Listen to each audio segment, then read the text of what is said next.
Estamos começando mais uma live Diálogos agora. Estamos esperando o João Marcelo chegar para a gente poder puxar e começar a conversar sobre o ministro. Cadê o ministro? Cadê as propostas do MEC? O que é que a gente... Ó, João já entrou aqui. Deixa eu ver aqui como é que eu vou fazer para puxar o João. Pronto, já puxei. Já está entrando aqui. Mas, enfim, vamos falar sobre o MEC, sobre a falta do ministro, sobre a falta de políticas educacionais no nosso país. João, você tá de lado, assim. Aí, Tudo bom, Rafael? tudo bem? Como é que você tá? Tudo sob controle. Você tá sem Tirando a, barba, João. tirando a pandemia, tá tudo sob controle. Tá com a cara limpinha? É, tô de férias, aí tem que estar mais Entendi, leve. entendi, tá diferente. Tirando a pandemia, então tá tudo bem. A Tirando gente a está aqui para pandemia, tá tudo falar, sob então, controle. João, da falta de ministro, né? A gente está num país aí que não tem ministro de saúde, não tem ministro de educação. A gente passou aí um ano e meio é, sem, como é que sem relevância, né, João? Como é que você faz uma... Qual que é a sua avaliação, assim, desse um ano e meio do trabalho do MEC? Se teve algum ponto positivo aí na sua avaliação, qual que seria esse ponto positivo? E qual que foi a coisa mais catastrófica que aconteceu também durante esse um ano e meio de ministros de educação, dois ministros, um quase ministro, aliás, dois quase ministros também, né? Se a gente considerar o Feder. Como é que você avalia tudo isso? Rafa, bom, primeiro boa noite para todo mundo que está nos assistindo. Na verdade, a gente está há 20 dias sem um ministro titular, e eu acho que esses foram os melhores 20 dias do MEC no governo Bolsonaro. Porque na prática a gente viveu 18 meses sem MEC, na prática, né? Porque o primeiro-ministro indicado, o Vélez, durou 4 meses, né? Pouco mais de 4 meses, ele saiu ali no dia 8 de abril e, na verdade, nem dialogava para fora do ministério, uma agenda reacionária, que é a agenda é a visão de mundo dele, fez pouco, e é interessante observar, Rafael, que ali começa, foi no MEC, foi na queda do ministro Vélez, o primeiro embate público Uhum. entre os seguidores mais radicais do Olavo de Carvalho, os militares e os grupos mais técnicos do governo. Foi um movimento, porque, para quem não lembra, foram sucessivas quedas. Caiu primeiro um secretário, depois o secretário executivo, depois o ministro tentou colocar outro secretário executivo que caiu também. E depois teve esse período Weintraub, que certamente é a página mais deplorável da história do Ministério da Educação no Brasil, né? É difícil pensar, Rafael, a pior coisa. Eu vou citar, porque eu acho que teve mais inação e incompetência do que ação. Mas eu vou citar aquela que me parece a mais absurda interação de um ministro da Educação com as pessoas, os cidadãos, as pessoas da Aham. educação, que foi o ministro retuitar ou curtir, agora não me lembro, um tweet que tinha um porrete com pregos contra os estudantes. Era algum seguidor dele que dizia aquilo é o que os estudantes mereciam, e ele curtiu isso. Quer dizer, se o ministro da Educação acha isso, né, que isso é o que merecem os estudantes brasileiros, acho que essa é a pior página da nossa história no Ministério da Educação. Acho que teve algumas coisas positivas a despeito disso, tá? Eu também não quero fazer terra arrasada, são poucas, mas com muito esforço, inclusive de vários atores da sociedade civil e de técnicos e servidores do MEC, foi relançado no ano passado o PRO-BNCC, que apoia estados e municípios na implantação da Base Nacional Comum Curricular, que, como você sabe, é algo essencial para o país, né, para a gente garantir um direito mínimo de aprendizagem no país inteiro. Uhum. Acho que também foi positivo o desenho, a concepção de uma nova política nacional de alfabetização baseada em evidências. O problema é que um documento bastante robusto, lançado no ano passado, não virou programa, não virou estratégia, não virou nada. Até hoje, o programa Tempo de Aprender está coletando ainda adesões. Então, você tinha ali, claro, com um viés, às vezes, autoritário na comunicação, viés, às vezes, ideológico, aí a natureza desse grupo. Mas tinha gente boa, e tem gente boa trabalhando ali, mas não virou ação. E de documentos a gente está farto, né, Rafa? Documento bom a gente não precisa. Se não se transformar em prática, né? Se não foi implementado. E agora a gente tem, então, essa dificuldade aí em arrumar um novo ministro, né? Aparentemente, a gente tem uma briga de facções, de grupos diferentes que querem ter ali o controle sobre o MEC, sobre nessa dita guerra cultural que eles acham que é muito importante, né? Uma guerra ideológica. E aí, aparentemente, com a escolha do Decatelli, a gente tinha quase que uma retirada dessa influência. Pelo menos as pessoas tinham interpretado como uma queda da influência dos olavistas, né? Agora, o problema é que os grupos continuam se engalfinhando lá. Como é que... O que está acontecendo lá, João? Você tem como explicar um pouquinho essa questão da demora da escolha de um novo ministro de Educação? Veja, eu acho que aconteceu isso, né? O nome do professor Decotelli, acho que esse vale aqui um pequeno parênteses, Rafael, porque acho que isso foi uma comédia, uma tragédia de muitos erros, né? O professor Decotelli foi, de fato, uma pessoa de diálogo, uma pessoa aberta a construir consensos. Nós tivemos algumas interações com ele na época que ele foi presidente do FNDE. Ele trouxe alguns debates importantes, inclusive para dentro do FNDE, o debate sobre regime de colaboração. Ele ouviu muito sobre propostas para o Fundeb, que naquele momento o Ministério não ouvia de jeito nenhum, não queria nem ouvir falar de Fundeb. Agora, nomear um ministro, quer dizer, tem os erros dele, o currículo aí, prefiro nem comentar. Os erros de um governo que nomeia sem um mínimo processo de verificação das qualificações credenciais, né, das suas altas autoridades. Acho que teve um erro muito forte da Fundação Getúlio Vargas também. Falei com alguns amigos na Fundação Getúlio Vargas. Acho que foi uma nota um tom acima, um pouco desnecessário. Mas, sobretudo, Rafa, disparou esse processo que você está citando, né? Que é, quando ele caiu sem ter assumido, o que a gente tem percebido, e posso estar também sendo forte aqui nas cores, mas a minha interpretação é que a gente tem um leilão público do MEC. Uhum. E numa área tão estratégica para o país, e num momento tão desafiador para a educação no mundo inteiro, não é só no Brasil, né? Se você permite, mesmo não intencionalmente, nem acho que essa seja a intenção do presidente, de verdade, assim, tem todas as críticas que eu possa ter ao presidente, mas não acho que é a intenção, mas ele permitiu que se instaurasse um leilão público para o MEC. E esse é o pior dos mundos, porque como essas facções ou grupos, né, como você dizia, estão se engalfinhando em público, né, jogando nomes, se autopromovendo, porque agora a gente já deve ter a figura do eu fui candidato a ministro da Educação. Quer dizer, já pode colocar isso no currículo, já né? pode colocar no currículo. Candidato, né? candidato a ser sondado para não sei o que e tal. Fui vetado e tal. Agora, esse leilão público é péssimo, por quê?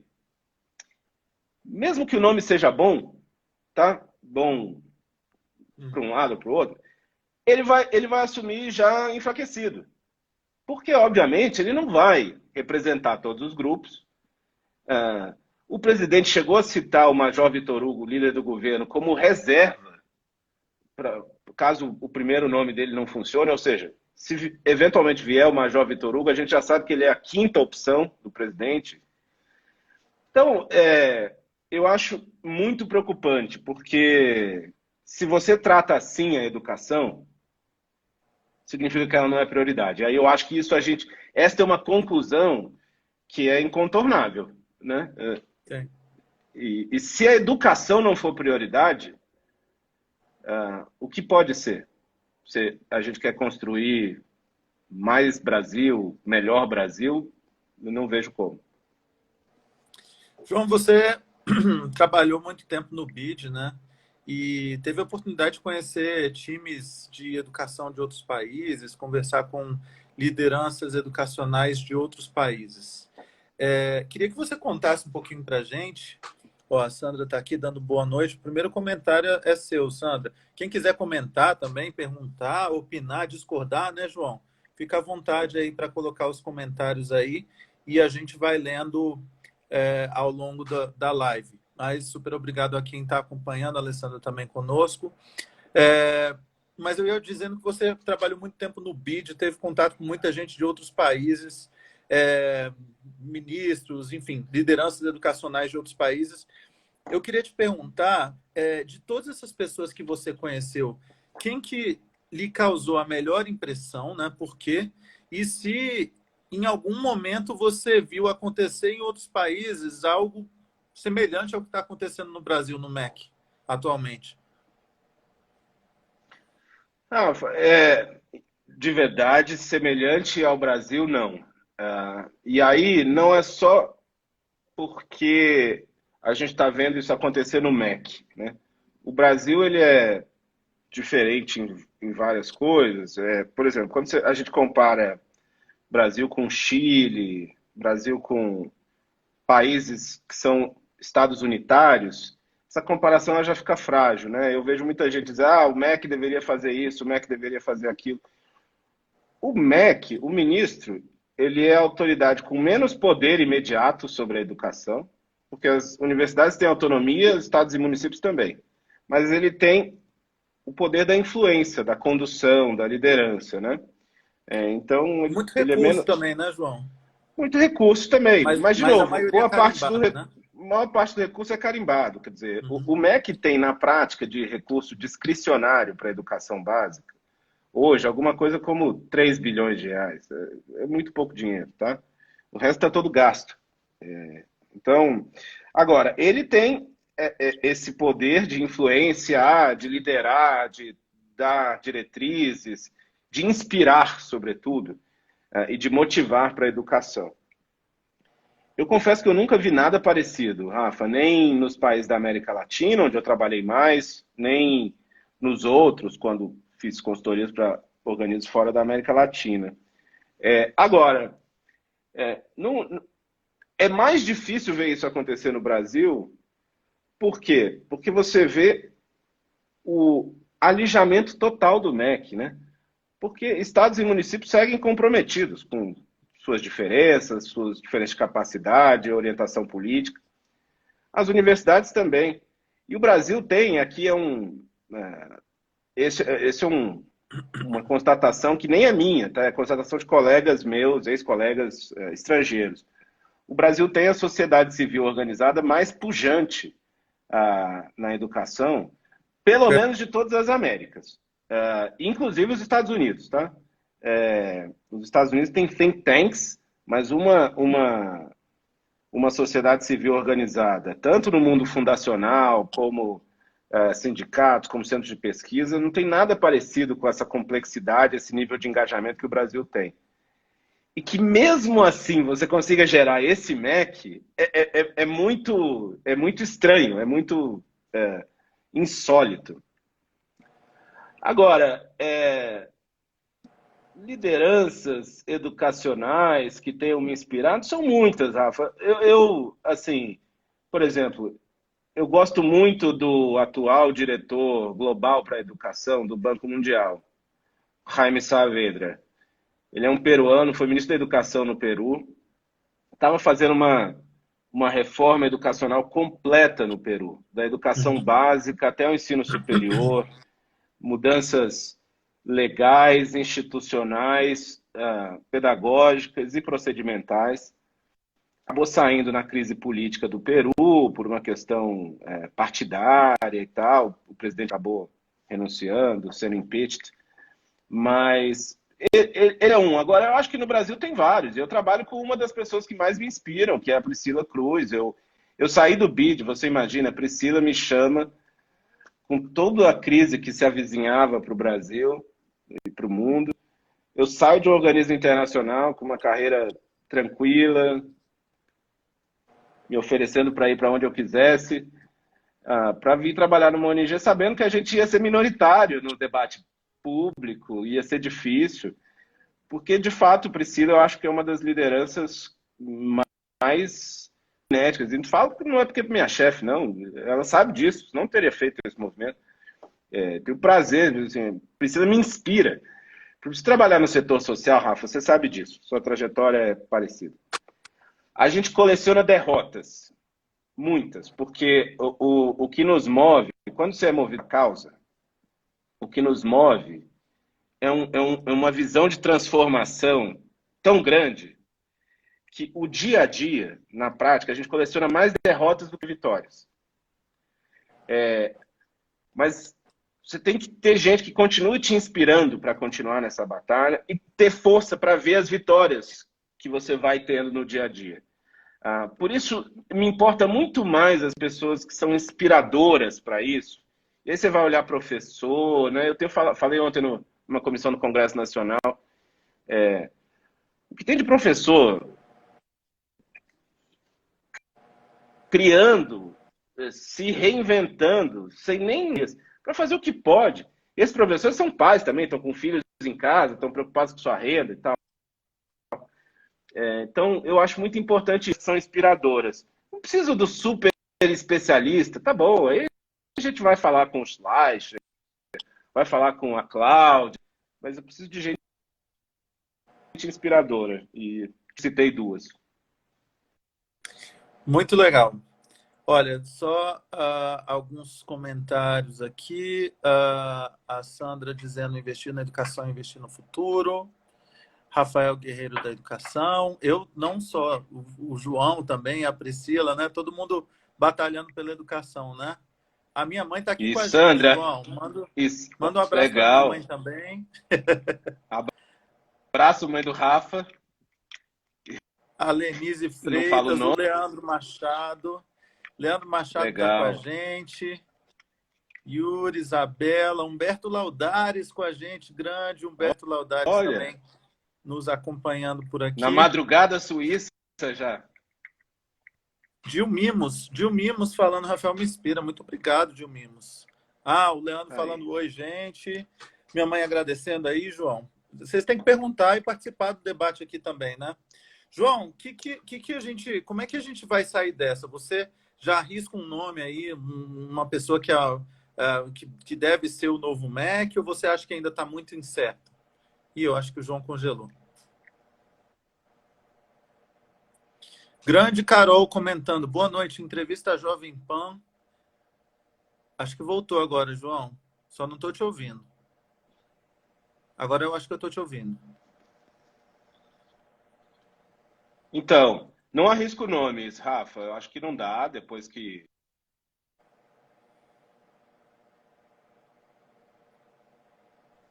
Agora, acho que Calma aí que voltou. tá... Tá instável? Eu acho que voltou agora, né? Voltou. Acho que voltou agora. Então, Rafa, não arrisco nomes. Eu estou preocupado com duas coisas. A primeira eu já te disse que acho que qualquer enfraquecido em função dessa briga que se instaurou para essa indicação. A outra coisa que me preocupa, claro, eu acho que o pior cenário é o MEC ser entregue a um olavista radical. Acho que nisso concordamos a maior parte das pessoas não olavistas radicais.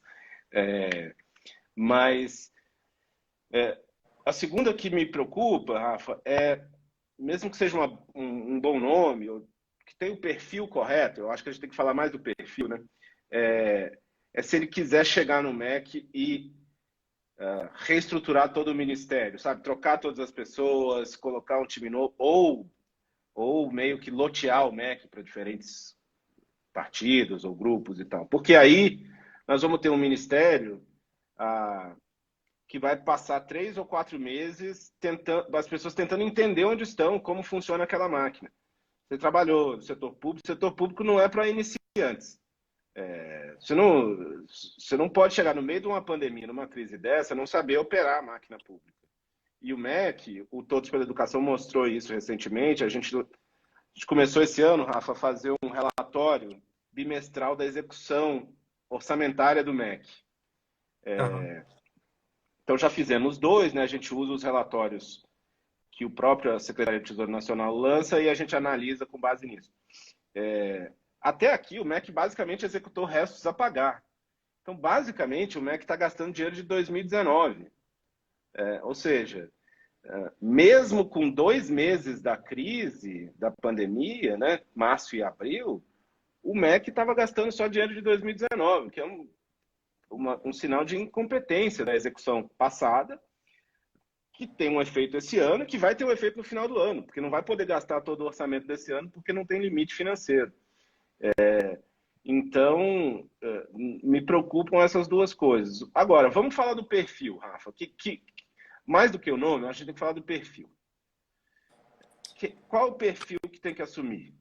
Qualquer pessoa com Alessandro, perfil correto eu tô para ser lendo aqui. ministro. Não, porque você falou em perfil e ela acabou de comentar, né? Qualquer pessoa com perfil correto para ser ministro da Educação terá que ler a cartilha do Bolsonaro, senão não ficará. Tem essa questão também, né, João? Aí, quer dizer, você vê, eu acho que tem alguns que não leem muito a cartilha, viu? Ou fingem que leem e estão conseguindo continuar, Alessandra. Por exemplo, a ministra Tereza Cristina fica tomando bordoada o dia inteiro. Eu não estou nem defendendo todas as políticas dela, só estou dizendo que ela é claramente uma pessoa que foge dessa briga com os radicais, que são contra a China de qualquer maneira e tal, e ela fica lá tentando se segurar, inclusive com os países árabes, né, com aquele anúncio da Embaixada do Brasil que seria mudada de Tel Aviv para Jerusalém. Aquilo causou um desconforto nos países árabes, que também são compradores de produtos agrícolas brasileiros, pecuários, né, em geral. E ela sabe lidar com isso. Mas fora isso, a Alessandra tem razão. É difícil porque quando a gente fala da incompetência, é meio contraditório, porque para a ideia da guerra cultural, a educação é prioritária, né? Porque é onde você vai forjar as mentes, a construção. A educação nacional é um construto do Estado Nacional. A ideia de escola nacional, a nossa é de matriz francesa, é a ideia da preservação do conhecimento que a sociedade julga relevante, mas também da cultura nacional, né? E é por isso que a educação, para a intenção da guerra cultural, é tão prioritária. Mas a política educacional não é, que é o que a gente tem visto até aqui, né? É mais a ideologia em torno da educação. Não há nada mais escola compartida do que o governo Bolsonaro, né? Nada. Essa frase Nada. é ótima. É isso, o que eles querem é isso. Eles querem a visão deles, se não for a deles, como a Alessandra dizia. Agora, que perfil? A gente precisa de alguém que tenha experiência em setor público, como eu dizia. Não dá para chegar alguém, por melhor que seja, que venha da academia ou do setor privado, não importa, que não conheça a máquina pública. Preferencialmente que conheça a máquina federal, que é diferente da dos estados e dos municípios. Segundo, a gente precisa de alguém com disposição para o diálogo, mas o diálogo no sentido correto, né? Com escutativa. Não basta só o cara sentar e falar e ser civilizado. Ele tem que ouvir, a partir disso, construir o consenso viável das diferentes opções políticas. E esse diálogo tem que ser tanto com estados e municípios, mas também com o Congresso, né? E, por fim, tem que ser alguém efetivamente comprometido com os atores do setor educacional. E aí eu acho que esse é o problema da cartilha, que a Alessandra citava. Se a intenção for outra, o que vai acontecer, talvez essa seja a principal reação que a gente viu ano passado, né?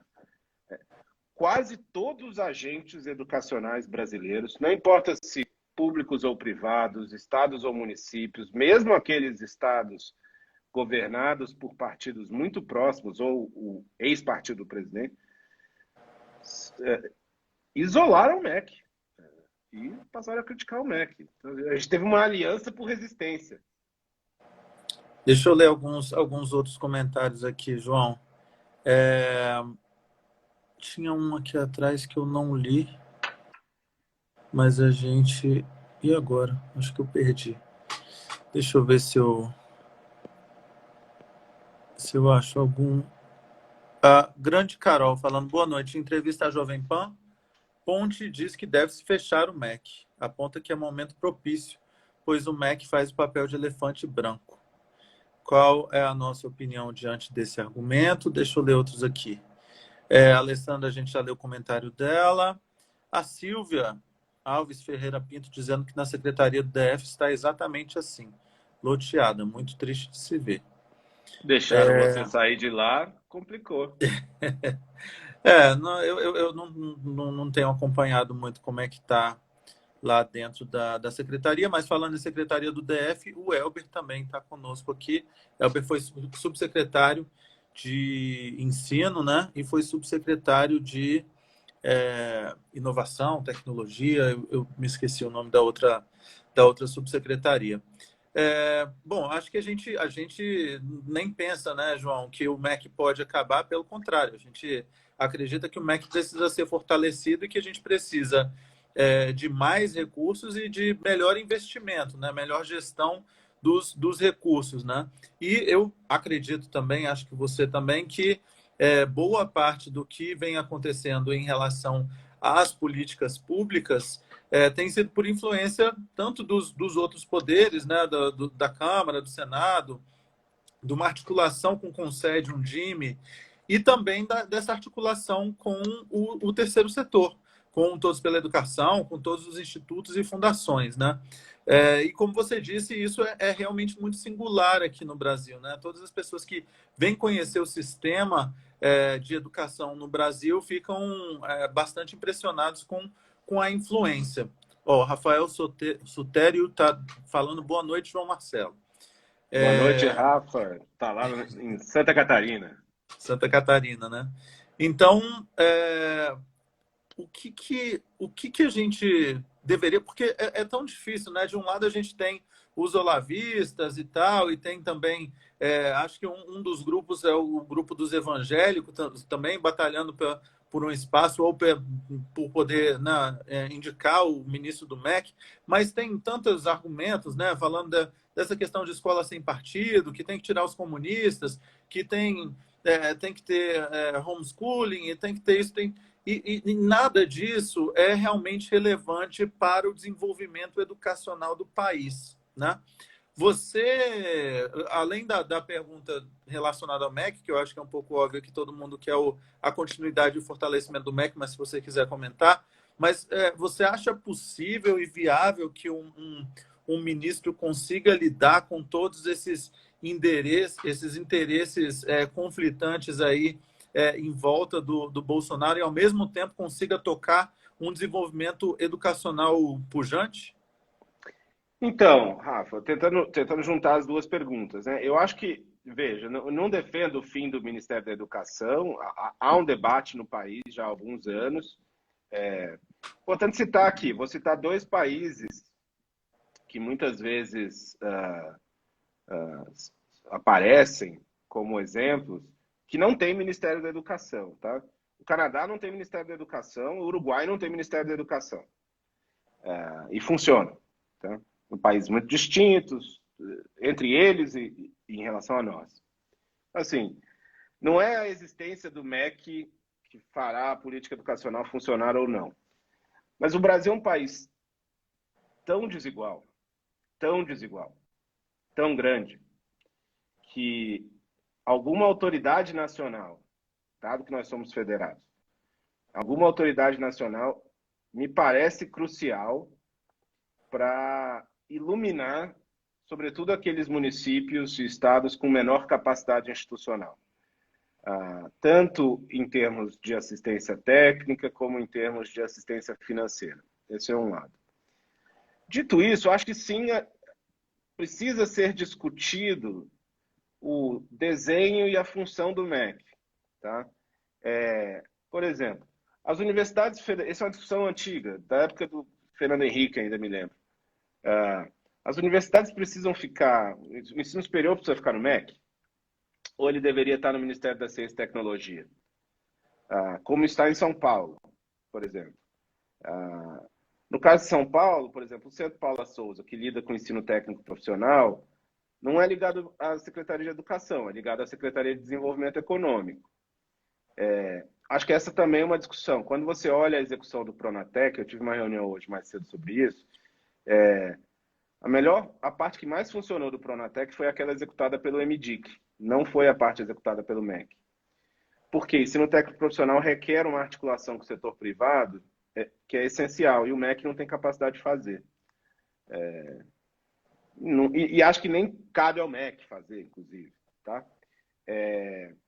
Agora, o MEC poderia ser uma agência, na parte de educação básica, o MEC poderia ser ele próprio, não precisa deixar de existir, mas ele próprio, ser uma agência muito mais indutora e promotora de políticas educacionais inovadoras para municípios e estados, em articulação com esses atores que você citou, Rafael, porque é óbvio que qualquer governo eleito vai tentar dar uma direcionada um pouco mais para a sua visão político-partidária ou ideológica. Mas isso tem que ser na franja do sistema. Assim, 95% da educação está definido o que a gente tem que fazer. Se a gente ficar mexendo na espinha dorsal, nós vamos ficar sempre aí deitados.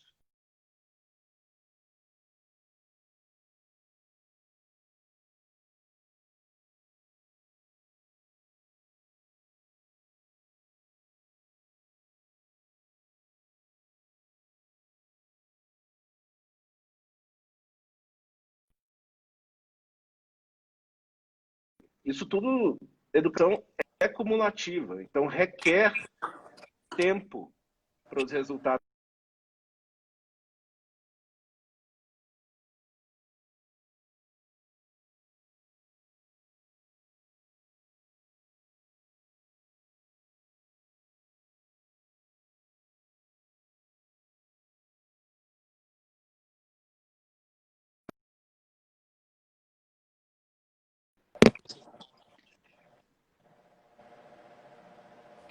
Rafa?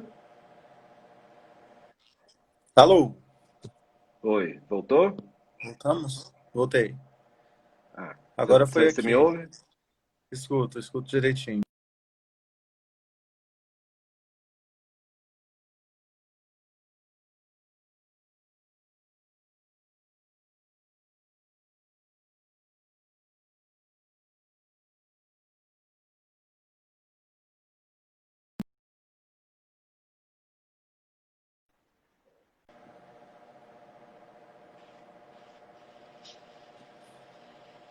Alô? Oi. Você está me escutando? Perfeitamente. Então vamos continuar aqui. Mais dois comentários do Elber. A área de inovação tecnológica idealizada ainda na gestão do Rafael, para fazer o elo entre tecnologias e aprendizagem. Depois ele falou, mesmo aqui no DF, percebemos como as políticas federais acabam arrastando as iniciativas de estados e municípios. E se esse cenário for percebido aqui, fico imaginando em estados e municípios menores, né? A gente tem estados e municípios que, de fato, não só dependem financeiramente.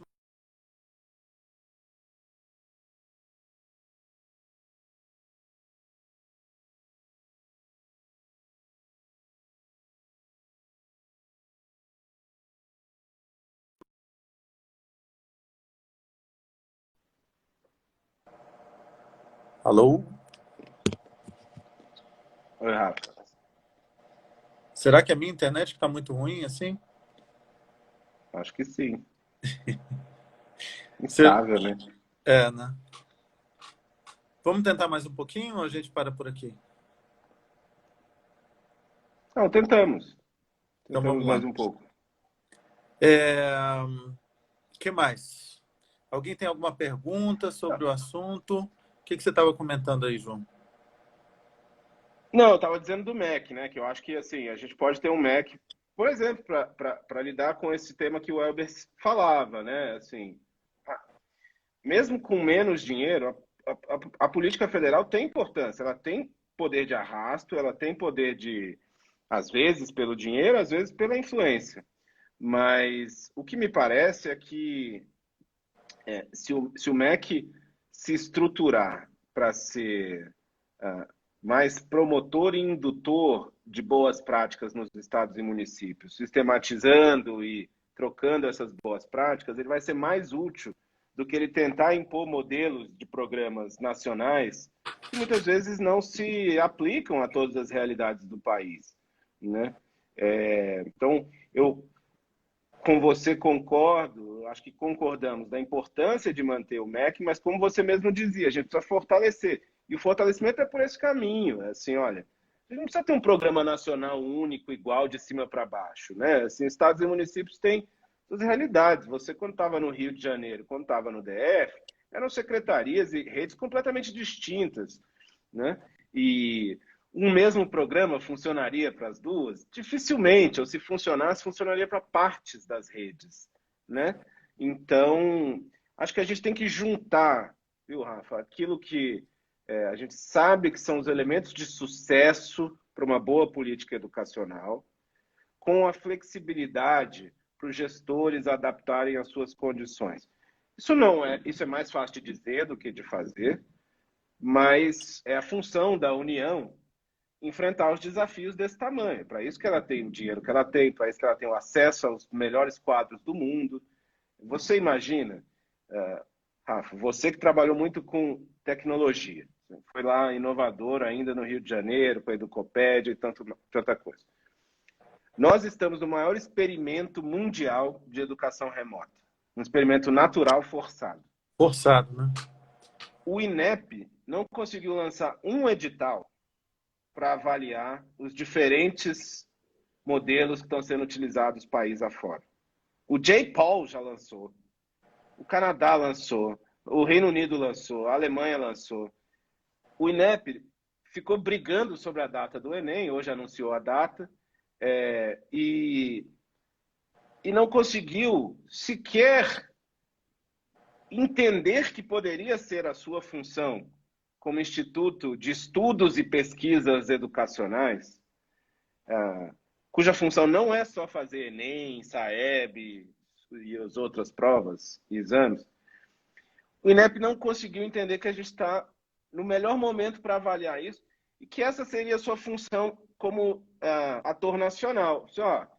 Vocês estão fazendo o que podem, o MEC deveria ajudar mais. Eu vou avaliar alguns dos modelos, vou tentar extrair lições para que vocês depois, quando começarem a voltar, se tiverem que incorporar algumas dessas coisas, tenham elementos para tomar essas decisões. Nada. Então, é difícil, porque isso é uma coisa que ocorreria a qualquer pessoa atenta ao que está acontecendo. Então, não é só ideologia, sabe? Aliás, eu digo isso. O que tem aí, essa briga, não tem nada a ver com ideologia. Isso aí é teoria da conspiração, isso é um problema de outra natureza, talvez clínico. Não é um problema conceitual filosófico. Você poderia ter, por exemplo, um MEC mais conservador, sem criar fantasmas, né, e brigas ilusórias, né, mas com foco em políticas públicas mais conservadoras, né? Seria uma coisa diferente do que você tem hoje, inclusive, né? Hoje o que a gente tem é um completo vazio de qualquer coisa produtiva no MEC, né? E agora, Exatamente. inclusive, como que você está falando, né? A gente está, vamos puxar agora o assunto um pouco para a pandemia. A gente tem uma pandemia acontecendo, né? Estamos num país com uma das piores políticas e soluções de enfrentamento da crise em todas as frentes, né? Não só na saúde, mas na educação também. A gente, aí mais uma vez, onde é que está o MEC, que poderia também agir como articulador com estados, com municípios, compartilhando melhores práticas. E o que ocorre, inclusive, é o contrário, né, João? Eu ouvi umas histórias aí que, inclusive, as pessoas e institutos e tal levavam soluções para o MEC e o MEC não queria, né? Ou seja, além de não fazer o papel que lhe cabia nesse momento de enfrentamento da crise educacional relacionada à pandemia, o aumento das desigualdades educacionais, sociais, etc. Esse alguns municípios, né, e às vezes até estados bem perdidos, né, João, com relação ao que fazer, o que se deve fazer, como é que a gente faz essa educação remota, que horas que volta. E eu acho que até a gente em algum momento, porque lá no começo a gente estava falando assim, não, tem que se preparar para voltar. Aí daqui a pouco a gente viu que não ia acabar rápido. Então tem que preparar para alcançar, inclusive, os alunos mais pobres e mais vulneráveis. Aí agora a gente está falando, bom, e agora esse ano letivo vai ficar pelo último documento que está sendo avaliado pelo Conselho Nacional, é provável que a orientação seja que tenha um ensino híbrido até o final do ano, ou seja, o ano letivo inteiro como um ensino híbrido, né? Enquanto isso, a gente não vê nada do MEC. O MEC simplesmente não existe, né? Existe um apagão no MEC. E a gente enfrentando uma crise gigantesca, né? Deixa eu só ler, antes de você comentar, a Lenise falou, embora seja bem assustador para o olhar técnico, a tendência do MEC neste governo, não podemos desistir. A sociedade pode conseguir muitas coisas através da pressão popular. Eu acredito no poder da democracia. Tamura está com a gente também, grande amigo. Grande Tamura. Queria um de vocês como nosso ministro da Educação. Eu deixo essa bola aí para o João Marcelo, ou para a Pri. E eu o André mandando um tchauzinho aí para a gente também. Mas fala, João. Não, Rafa, eu acho que, assim, traduzindo um pouco sua fala mais acalorada, é assim, acho que o mais triste, né, eu dizia isso ontem numa conversa com a Priscila, o mais triste desse período, assim, ou talvez o que mais nos deixa indignado, o MEC nem tentou, né? Porque, assim, estados, municípios, a gente pode criticar as soluções, né? Eu vejo muita crítica, não está chegando a oferta de ensino remoto a todos os alunos. Verdade, assim, ninguém estava preparado, né? O Instituto Península está fazendo uma pesquisa com mais de 7 mil professores de escolas públicas e privadas. Já está na segunda rodada dessa pesquisa. 86% dos professores, já em meados de maio, ainda se diziam nada ou pouco preparados para ofertar, dar aulas remotamente. Ou seja, já com 2 meses, né, desse modelo funcionando. Mas pelo menos tentaram, né? Porque não tinham a opção de não tentar. Eu acho que o que mais causa indignação no MEC foi por tanto tempo sequer tentar fazer nada, sabe? Assim, uma alienação absoluta, né? Até pela negação, né? O ex-ministro, indicado para o Banco Mundial, promovido a diretor do Brasil no Banco Mundial, porque ele não foi demitido, isso é importante dizer, né? O ministro Weintraub não foi demitido.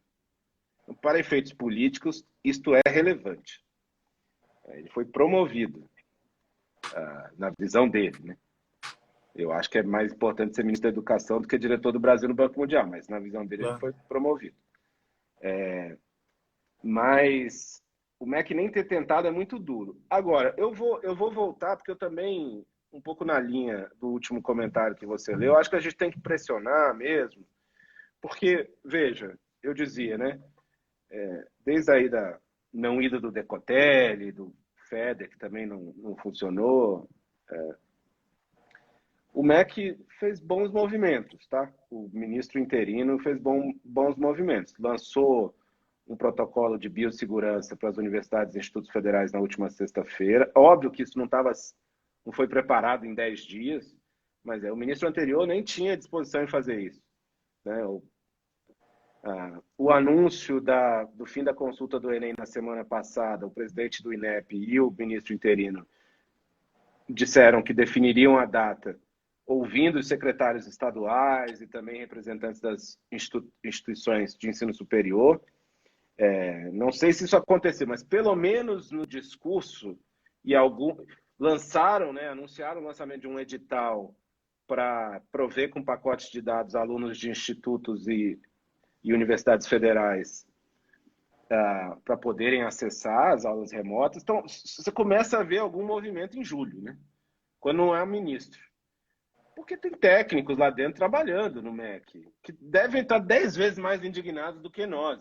Eu que conheço técnicos, servidores do MEC há 20, 30 anos, essa gente sofre 10 vezes mais do que nós, porque estão lá dentro, são servidores públicos, de carreira, né, com a influência limitada, mas que às vezes têm o conhecimento, têm a capacidade, sabem que tem, se não a solução, pelo menos as condições de entrar no esforço junto com os demais. E dito isso, você tem toda a razão, quer dizer, o Uruguai é presidido por um presidente da centro-direita. O Canadá por um presidente da centro-esquerda. A Alemanha, que todo mundo adora falar da Angela Merkel, é uma mulher conservadora, da direita alemã. Não é da extrema-direita alemã, mas ela está longe da social-democracia alemã. E você pode ter governos sérios. A Base Nacional Comum Curricular, porque a sociedade brasileira é conservadora e esse movimento já estava em... essa resistência já estava acontecendo, ela tirou qualquer referência a gênero. Esse governo acha que implantar a base é, sei lá, erotizar as crianças. Não tem nem referência a gênero, aquilo já foi uma derrota dos educadores brasileiros, porque no século XXI o Brasil define um documento para gerar os currículos que não fala de gênero. Então, assim, esse é o nosso país, pré-Bolsonaro. Tá? Então, agora, ele é muito importante. Então, você pode ser conservador e, mesmo assim, ter políticas sérias, comprometidas e eficazes. Né? Porque eu volto. E ontem eu dizia isso na comissão. Eu estou vendo muito protocolo. Agora todo mundo quer lançar protocolo sanitário, não sei o quê. A discussão para os eu acho que os gestores educacionais não têm que se meter em protocolo sanitário. Eles têm que passar essa tarefa para os gestores da saúde, as autoridades sanitárias. Você desenha um protocolo. Eu só ponho a minha logo junto com a sua. Não cabe a gestor educacional ficar pensando nisso. Cabe aos profissionais da educação serem capacitados nesses protocolos para torná-los procedimento e ação. Você não pode obrigar gente da educação a pensar protocolo sanitário. Não cabe a isso. Né? O que nós temos que pensar é o que nós vamos fazer com a educação. Essa é uma crise que, no mínimo, vai ter 3 anos de impacto. O CNE aprovou o parecer 11 ontem, já dizendo isso, que o ano letivo vai a 2021. Mas é muito provável que, se a gente não tiver... Quer dizer, não é provável, acontecerá. Se o Brasil não implantar medidas mitigadoras e corretoras dos impactos, dos múltiplos choques sobre a educação que essa pandemia vai causar, e que os efeitos da pandemia continuarão causando, crise econômica, crise fiscal, tudo mais, nós teremos uma geração pandemia. Com menos escolaridade, menos conhecimento, com uma resiliência maior, por outro lado, uma experiência de vida maior, que a gente tem que aproveitar agora para transformar em alimento, em ânimo para o esforço educacional, cognitivo. Boa. Bom, a gente tem algumas outras perguntas aqui, acho que algumas você já respondeu, mas a grande Carol pergunta: a quarentena será um divisor de águas em todos os campos, na educação não é diferente. Em sua opinião, a educação à distância será fortalecida e implementada na educação básica no sistema de homeschooling? Então, ela está perguntando se no homeschooling a educação à distância será fortalecida, né? A Sandra, acho que ela falou verdade em relação a alguma coisa que eu já não me lembro. A Michele Guimarães fala: não sei se já falaram, mas ainda dá tempo de recuperar esse ano letivo? você tocou um pouquinho, né, nesse assunto aí, falando dos próximos 3 anos. Tamura falando, corpo técnico competente, qualificado, fica de mãos atadas. Eles têm poder de ação. Você falou um pouquinho também sobre os técnicos do MEC, né, que estão lá, continuam trabalhando, mas né, o poder de ação é bastante limitado. Elber falando, temos quadros muito capazes no INEP, por exemplo. Para vocês, por que a tecnocracia não conseguiu atuar como um colchão de estabilidade para o descaminho da educação no nosso país? Sandra falando, estamos lidando com vidas e vidas são mais importantes que a volta às escolas nesse momento, né? Eu respondendo aqui a Carol, eu acredito que a questão da hibridização, né, Carol, a utilização de novas tecnologias vem com mais força agora. Antes, a gente já era uma tendência mundial, era uma promessa, né, João? A gente não tinha muitas evidências ainda, mas a gente já tem algumas evidências de impacto de utilização de softwares em relação a algumas áreas de conhecimento específicas, principalmente matemática, e agora, pela forçosa utilização de mais tecnologia no ensino remoto, isso tende a se intensificar em todos os sistemas, em todos, né? Inclusive homeschooling, né, João? Você concorda? Acho que sim, acho que homeschooling, né, na verdade, assim, o Brasil precisa regulamentar isso. Hoje não é permitido no Brasil homeschooling. Acho que essa é uma discussão que o Congresso Nacional vai enfrentar.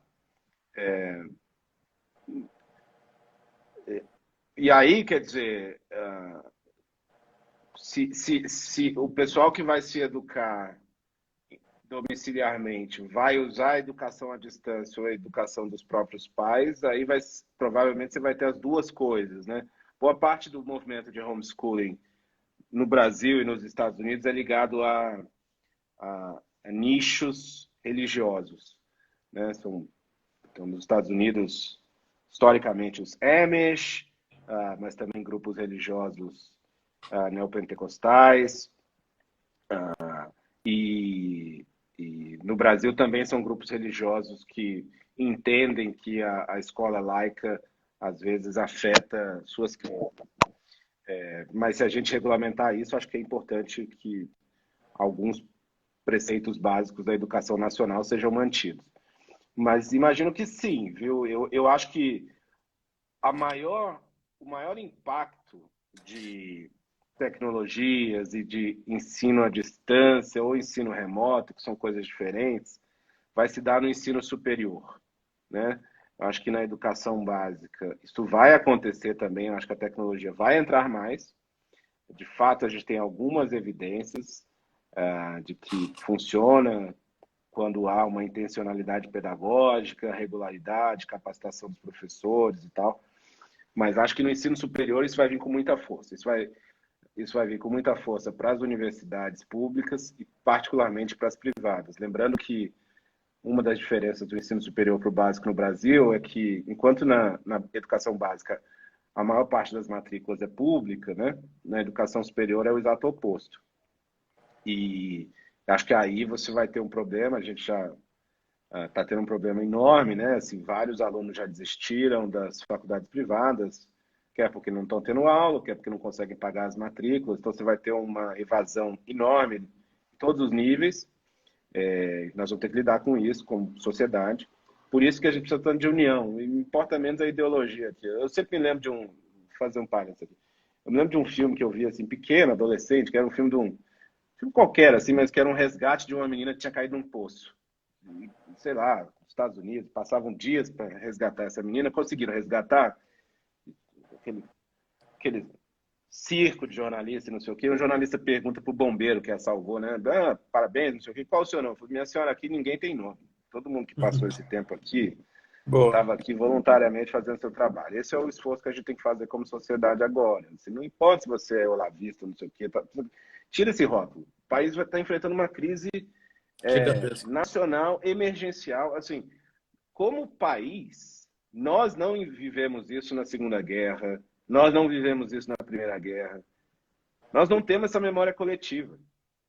Então, assim, nós vamos construir essa memória coletiva agora pela primeira vez. Nós tivemos crises econômicas sérias, tivemos crises políticas sérias, mas uma crise, como alguém disse aí, em todos os campos, todos os setores, cujos choques vão se entrelaçando, né? Um vai para frente e volta, a crise econômica bate na educação, aí a crise do emprego também bate, né? Porque o aluno tem que sair da escola, às vezes do ensino médio, para arrumar um bico, porque o pai perdeu o emprego.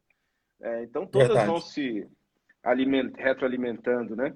Então, assim, a gente vai precisar de um esforço coletivo e a gente precisa das melhores mentes do país, assim. Eu tenho sugerido que o Brasil crie uma espécie de projeto Manhattan para lidar com isso, sabe? Juntar um grupo multissetorial, as melhores cabeças, voluntariamente, que não estão lidando com a pandemia, não vão lidar com a pandemia, vão receber os insumos da crise e construir soluções. Gente com múltiplas visões, de esquerda, de direita, não importa. As melhores mentes do país voluntariamente construindo uma solução, porque a gente ainda está, e eu não falo da pandemia, mas em relação à crise, a gente ainda está vendo só a pontinha do iceberg, na Mas, João, verdade. você realisticamente acha que isso pode acontecer com um presidente como o Bolsonaro? Eu sugeri que isso fosse criado no Congresso Nacional. É? Legal. Uhum. Porque eu acho que o presidente já poderia ter feito isso. A Alemanha fez, a França fez também, diretamente, né, ligados ao presidente e a premier, a chanceler Angela Merkel. Acho que no Brasil, não. Assim, o presidente poderia ter feito, não fez, e não vejo muita disposição em fazer. Mas acho que o É, Congresso pode. Acho que o Congresso pode, acho que o Fórum de Governadores pode fazer isso, talvez junto com o Congresso. Né? Acho que é bem bacana. importante. Brenda está com a gente também aqui, querida Brenda, do Movimento Agora. Aliás, um monte de gente do Movimento. Tamura com a Legal. gente. O Elber é do Agora do DF também. O Leandro. Enfim, quem quiser, inclusive, se inscrever, conhecer mais sobre o Movimento Agora, entra no nosso site, agoramovimento.com.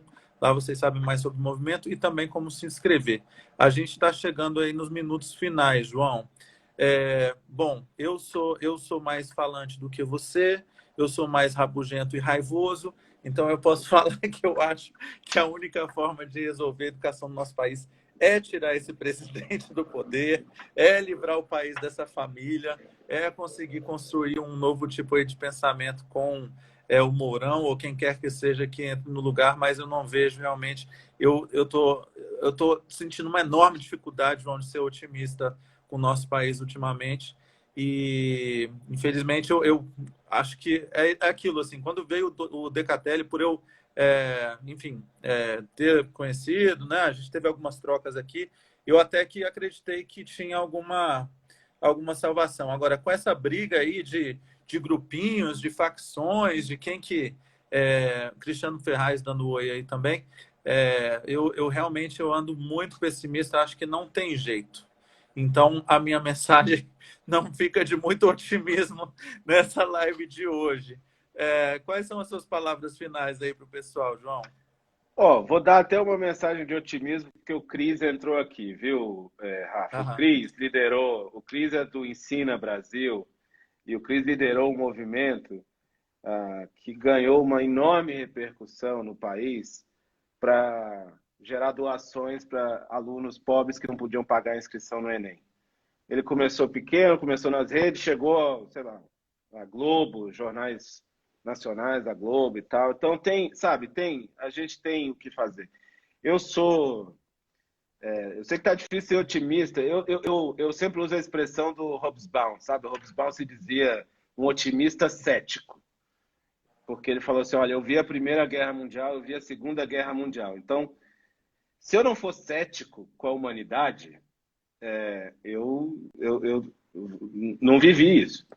Mas eu sou otimista exatamente porque eu vi as coisas que a humanidade conseguiu produzir depois disso. Então, eu sou assim, é um momento muito difícil, mas, olha, as melhores soluções que o Brasil gerou foram depois de crises muito difíceis, tá? Esse aprendizado, para nós, como eu dizia, nós não temos memória coletiva de uma crise desse tamanho, dessa profundidade, dessa abrangência. Nós vamos gerar uma memória coletiva nossa, do nosso país. E eu quero crer que a gente... e acredito de verdade que a gente vai achar soluções. O mundo inteiro não vai ser outro amanhã. Não é isso, não é assim que a história da humanidade acontece. Todo mundo dizia que o mundo inteiro ia ser diferente depois do 11 de setembro.